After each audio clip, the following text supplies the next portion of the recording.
శాంతైతే పిచ్చిదైపోయింది. నువ్వంటే తనకు ఎంత ప్రాణమో అప్పుడు తెలిసింది.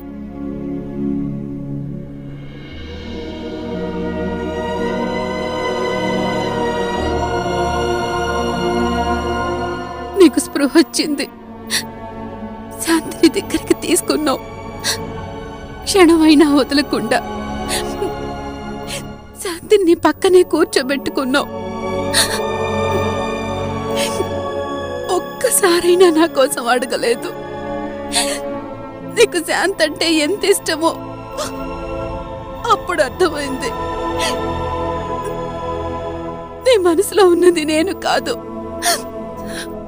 శాంతి.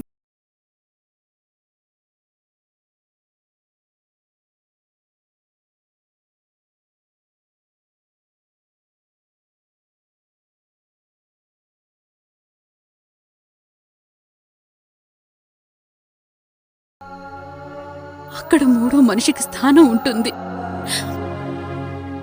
మీ మధ్య దూరం లేదు బావా. నాకిక్కడ స్థానం లేదు. నేను మిమ్మల్ని విడదీయలేను. విడదీయాలన్న ఆలోచన కూడా నాకిక లేదు.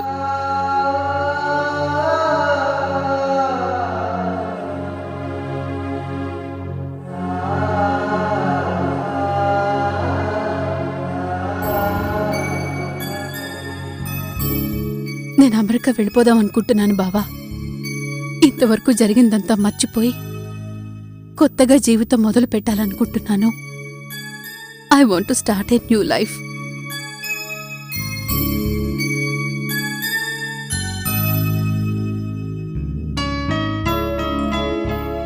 వీలైనంత త్వరగా ఇక్కడి నుంచి వెళ్ళిపోతాను. ఇంతకాలం నన్ను భరించినందుకు, నాతో ఓపిగ్గా ఉన్నందుకు థ్యాంక్స్ బావా. మిమ్మల్ని ఇద్దరిని డిస్టర్బ్ చేసినందుకు సారీ.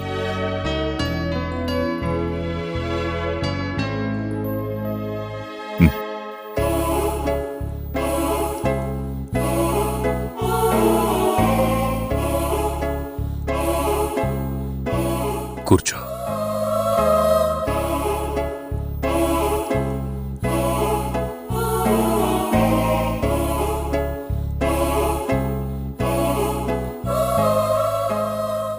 నువ్విలా ఆలోచించడం నాకు చాలా సంతోషంగా ఉంది గౌరీ. అమెరికా అంటే శేఖర్ దగ్గరికా? అప్పుడే కాదు, ఐ నీడ్ టైం. అయితే ఇక్కడే ఉండు గౌరీ. కొత్త జీవితం ప్రారంభించాలంటే ఎక్కడికో వెళ్ళక్కర్లేదు, ఇక్కడే ఉండి. వద్దు బావా, వెళ్తాను. నాకు వెళ్ళాలనుంది.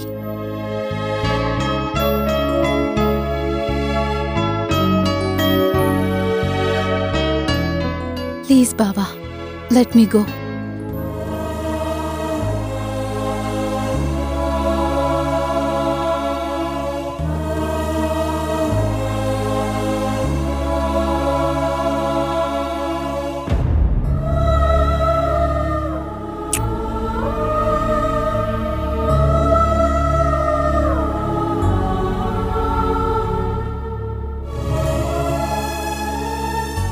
వెళ్ళు. ఎక్కడున్నా సంతోషంగా ఉండు. నీకు మేమున్నాం, మర్చిపోకు. All the best.